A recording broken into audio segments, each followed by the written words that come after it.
Vous écoutez toujours Danscussion & Co sur choc.ca. On est de retour en studio avec Alexia, Maud. Nos chroniqueurs sont pas loin, mais bon, Jérôme est mort. On commence à le savoir maintenant. Allez, c'est l'heure des grandes discussions, une rencontre avec des acteurs culturels autour d'une thématique proposée. Aujourd'hui, avec nos invités, on va parler représentation des artistes et notamment de 2 événements qui ont lieu en ce moment ou très prochainement à Montréal. Donc, nous avons le plaisir de recevoir Brionna James, artiste, coordinatrice et chargée de projet La Foire RRR, Eduardo Ruiz, artiste représenté lors de cet événement, et Claudia Chantac, artiste en danse et ambassadrice de la Biennale Actorale. Bonjour à tous les 3 et merci d'être avec nous. Alors, je vais juste commencer par introduire rapidement ces 2 événements majeurs de l'automne, avant que vous nous en parliez davantage. Donc, comme je vous disais, on a la foire RRR pour respect, reconnaissance et représentation qui aura lieu du 18, en fait, qui a commencé hier, du 18 au 27 octobre. C'est un projet pilote produit et présenté par le MEI. La foire RRR, c'est une plateforme de visibilité et une vitrine destinée à promouvoir les artistes professionnels en danse, théâtre, musique, pratiques interdisciplinaires et arts visuels qui ont une pratique interculturelle. Tu vas nous en parler un petit peu plus, Brionna. Et du 23 octobre au 3 novembre aura lieu la 3e Biennale internationale des arts et des écritures contemporaines. Donc c'est né d'une collaboration entre Danielle de Fontenay, cofondatrice et directrice artistique de l'Usine C, et Hubert Collat, auteur, metteur en scène, directeur du Festival Actoral à Marseille.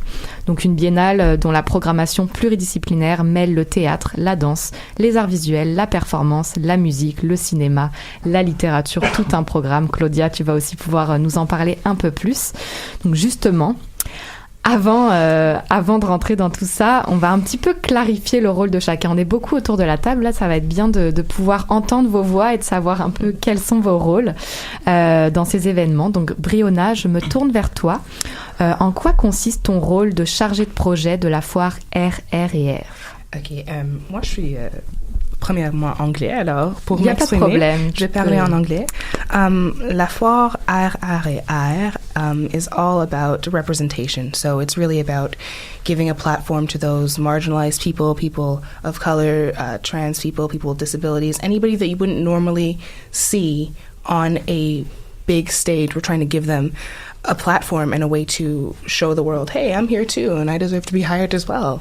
And just celebrate that, honestly, because it's not often celebrated.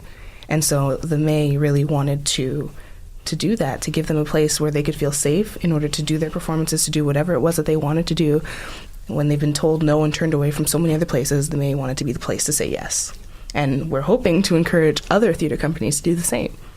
So that is what La Foire is all about.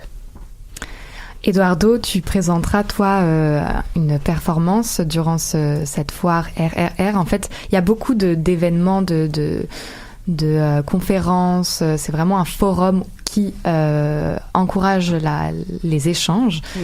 Et Eduardo, toi, tu es donc programmé pour une petite représentation dans Showcase, le Showcase 3, qui est programmé par Angela Sierra. Donc, tu vas pouvoir nous en parler aussi un peu plus. Donc, tu es artiste programmé. C'est bien ça? Oui, c'est bien ça. Et merci de l'invitation.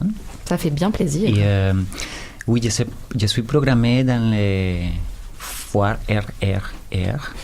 Y c'était la programmation de Latinarte qui, bon, en effet, représente un peu les artistes latinos qu'il y a à Montréal. Donc, c'est l'invitation de l'aimer pour programmer les artistes latinos. Et moi, j'étais invité justement pour présenter un extra de mon travail, El silencio de las cosas presentes.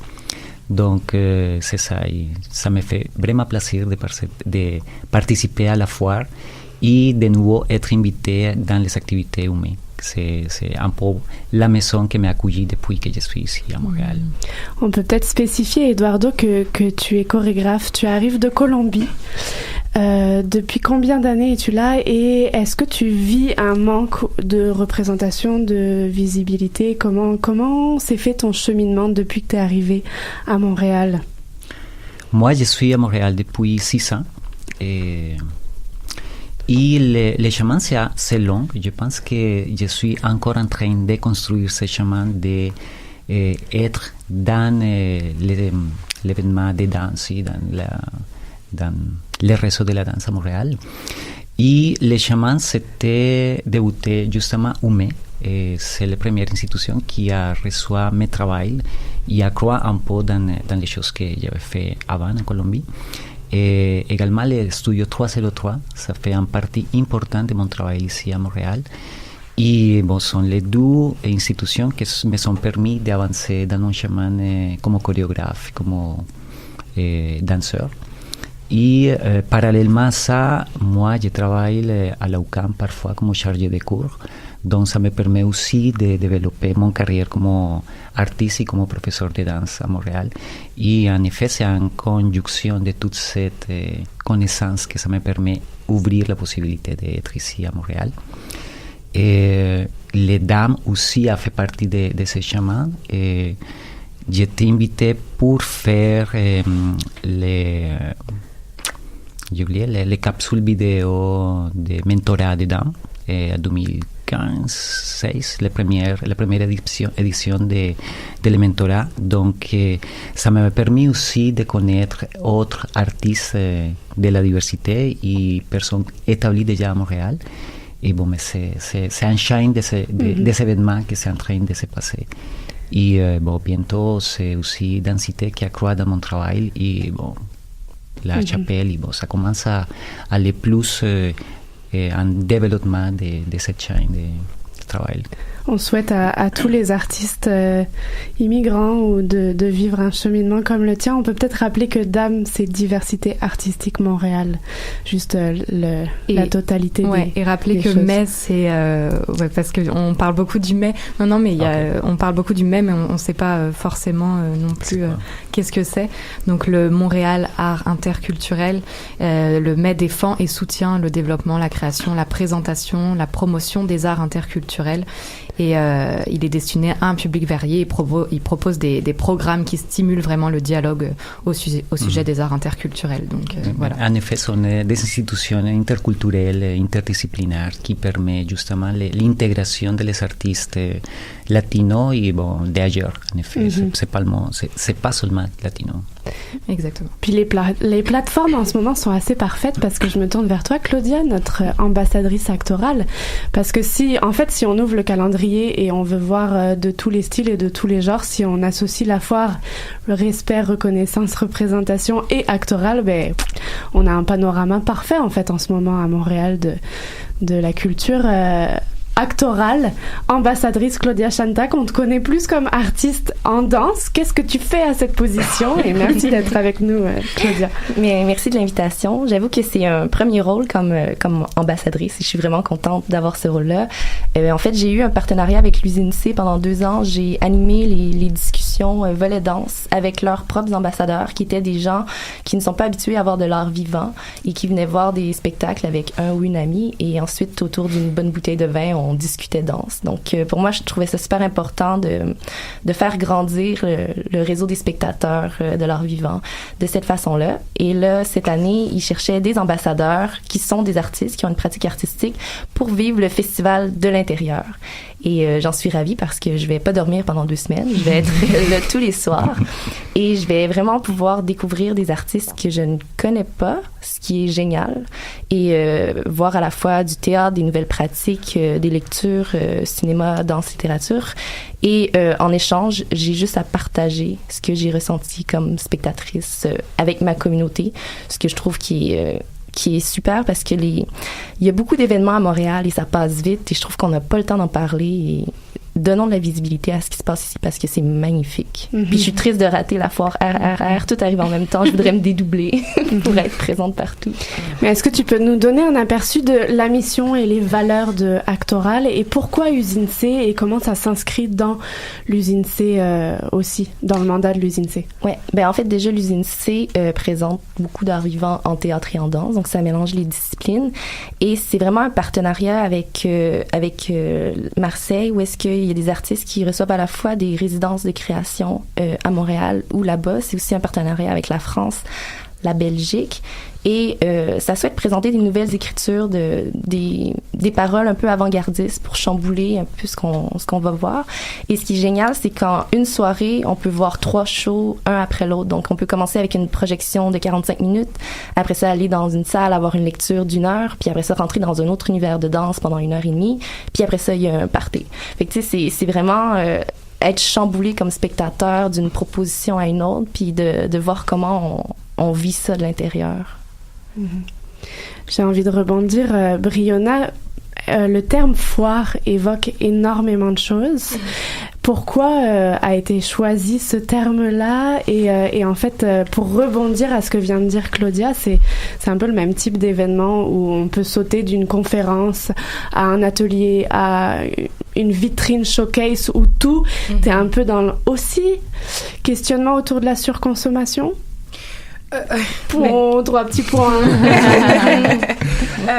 Ben, la foire, quand vous le traduisez, it translates to the festival. And so really it's a festival of culture. It's a festival of a bunch of different things that you wouldn't normally see all put together. So you can come, for example, you can come on Wednesday, the 24th, and you can have a workshop at 1 p.m. in the afternoon. And then at 3 p.m. there will be Sonia Bustos and company performing in Studio 428. And then at 4 p.m. you have another presentation from Leah Tremblay-Fong and Martin Castera. And then after that you've got the Showcase BTW. And then after that we're all going to sit around and like talk about it for a little bit. So every night is a bunch of different events. And you wouldn't normally have dancers, poets, artists, visual artists, actors, singers, everyone all together in one event, kind of just like, and then just a workshop on top of it that's talking about promotion and development of tours. Like it's just a bunch of things all together, and it's all from a group of it's from such a diverse group that it makes it really exciting. Like everyone comes from different backgrounds, and so everybody that comes to La Foire has something that they can learn from it. And come away with something new. I'm coming away with something new every day. Like for the last 4 months working on it, I've learned something new about a culture or about a specific aspect of art. It's a really incredible opportunity to engage with other performers and to go out and see something that you wouldn't normally see. So La Foire, for me, it's the festival. It's a festival of culture. Ce qui m'intéresse, c'est ce qui est intéressant dans la foire, c'est qu'il y a des soirées sélectionnées par des commissaires ou programmateurs, diffuseurs. Eduardo, tu es sous le chapeau Latinarte. Comment ont été choisis ces artistes et Claudia aussi, actorale, comment se fait la sélection? Mais je commencerai par toi, Brionna. Est-ce que tu sais les mécanismes de sélection des artistes et pourquoi ceux-là et pourquoi pas d'autres et où en sont-ils dans leur carrière et voilà. Oui, je comprends. Well, Michael, le directeur général du MAI, when he decided that he wanted to do La Foire, he contacted Black Theatre Workshop, Latinarte, and Festival Accesi, and he asked them to find 6 artists that they felt were emerging and deserved a platform in order to be presented in this way. And so each programmer, so Quincy Armour from Black Theatre Workshop, went into his little reservoir of artists and decided who is emerging, who's new, who could use a boost, you know, like who could use a good, like, hey, we see you, let's have the world see you. Do you know what I mean? Like, who could use this platform? And so they chose 6 artists. Michael then told me about the 6 artists. I contacted them, and that's basically how it went for each night, showcase night. So the programmers had to choose their artists themselves. They were given very basic criteria. They were the ones that decided who fit that criteria. So it's really all individualized to each performer, to each programmer, rather. Donc Eduardo fait partie de la soirée Latinarte. Est-ce que c'est quelque chose qui te touche particulièrement de faire partie de cette soirée ou t'aurais aimé être avec Black Theatre Workshop? Je pense que c'est plus une chose de contexte. C'est comment dans cette programmation et l'invitation de cette organisation fait aussi une sorte de programmation de la diversité en général. Accès le théâtre Black Theater, excuse, et Latinarte. C'est comment c'est focusé dans certains artistes ciblés de la diversité en général, je pense. Et moi, je suis aussi ravi de revenir dans les à me présenter, mais à partir d'autres programmations et dans notre contexte différent. Et dans cette année, c'est la foire.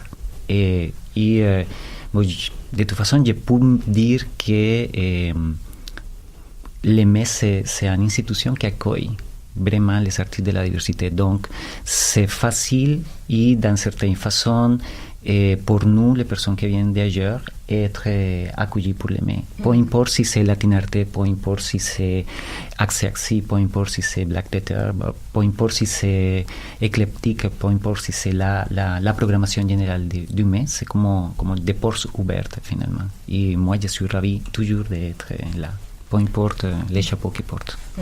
Et Claudia, alors en ce qui concerne la programmation d'Actoral, est-ce que tu peux nous en dire un petit peu plus? Oui, mais je parlerais plus du volet danse, vu que c'est un peu plus ce que je connais. Ce que j'aime beaucoup avec la sélection de cette année, c'est qu'il y a vraiment une rencontre entre les médiums. Par exemple, le travail de Alex Suot fait partie d'une exposition qui va exister presque pendant tout le long du festival, auquel on a accès. Mais il va aussi avoir une installation, une performance de longue durée de Alex Suot et Dave Saint-Pierre qui dure 5 heures. Fait que déjà ça, je trouve que on commence à en voir, mais je trouve que d'avoir accès à la danse pendant une plus longue durée, que toi comme spectateur, tu choisis quand t'arrives, quand tu sors, quand t'en as fini de cette œuvre-là, je trouve que c'est des nouvelles formes qui m'attirent énormément, puis je trouve que l'actoral c'est la place pour essayer ça. Mais c'est aussi, il y a un spectacle de danse qui a l'air merveilleux, qui était dans mon top 3 de suggestions, de Malika Jardi, qui est Sa prière, et qui s'intéresse énormément à une approche peut-être plus documentaire. Elle a enregistré des discussions avec sa mère où ils discutent de sa pratique à sa mère de l'islam, et elle le transpose dans son corps, dans une chorégraphie. Fait que je trouve que ça mélange des médiums, et c'est ça que j'ai envie de plonger là-dedans, puis de voir la danse autrement, travailler différemment. On va devoir clore malheureusement, mais j'ai un rêve pour dans 2 ans la Biennale Actoral. On va lancer ce rêve, puis si la foire RRR réexiste dans 2 ans aussi, ça serait d'avoir un méga génial passeport où on peut assister à tout et que ce soit mélangé et que tout le monde puisse se contaminer. Donc je lance à l'usine C, je lance au réseau qui nous écouteront aujourd'hui. En tout cas, on l'aura compris, respect, reconnaissance, représentation, diversité sont vraiment au cœur des débats et des discussions en ce moment, et c'est parfait comme ça.